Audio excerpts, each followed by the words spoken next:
ওয়ার্ডে ঠিক আছে ৮ নম্বর ওয়ার্ডে আজকে পৌর প্রতিনিধি পূজা পাজার উদ্যোগে একটা সুন্দর চিন্তন ভাবনা এবং আনন্দের কথা কি করেছে।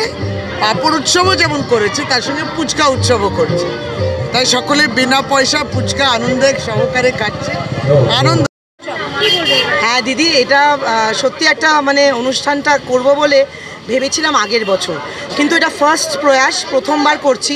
এইভাবে রেসপন্স পাবো, কীরকম পাবো, এটা একটা আমাদের ছিল। যদিও আমরা তো ওয়ার্ডের সাথে রোজই যুক্ত থাকি, জানি যে মানুষের সাপোর্ট করবে, আসবে, বাচ্চারা মহিলারা আসবে এবং দেখতেই পাচ্ছেন সিনিয়ররাও রয়েছে, সকলে এসছে। আমরা শুরু করে দিলাম, একটু রাত হবে, অনেকেই রথ নিয়ে বেরিয়েছে।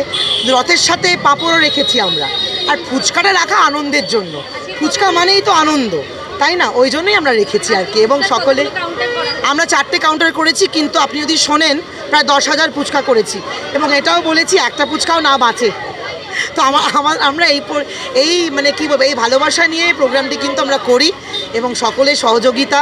আপনারা এসছেন, আপনারাও খাবেন, এটা কোনো বাধা নেই, সবাই আসতে পারে। দেখুন, রথের বার্তা আমরা কি দেব? জয় জগন্নাথ ছাড়া আর কোনো বার্তা আজকের দিন চলে না। এবং পুরীতে বিশাল অনুষ্ঠান, যেতে খুব ইচ্ছে করে জানেন, তবে হয়ে ওঠে না। আগে গেছি বহুবার, আমার দাদুর সাথে আগে অনেকবার গেছি, এমনকি রথে ওঠার সৌভাগ্য হয়নি। একসময় উঠতে দিত, এখন আর উঠতে দেয় না, আমি যতদূর আমি জানি, খুব প্রশাসন। এবং আমরা আজকে ওয়ার্ডে অনেক বাচ্চারা বেরিয়েছে, এখান থেকে আমাদের একটি রথ গেছে কিছুক্ষণ আগে, তারা সবাই আসবে। আমরা তো অনুষ্ঠান নিয়েই থাকি, পৌর প্রতিনিধি হওয়াটা তো মানুষের সাথে থাকা ইত্যাদি, এটা আমাদের দরকার। বাচ্চারা এখানে কিছু কবিতা বলবে, এগুলো একটু আগে আমরা গানও শুরু করেছি।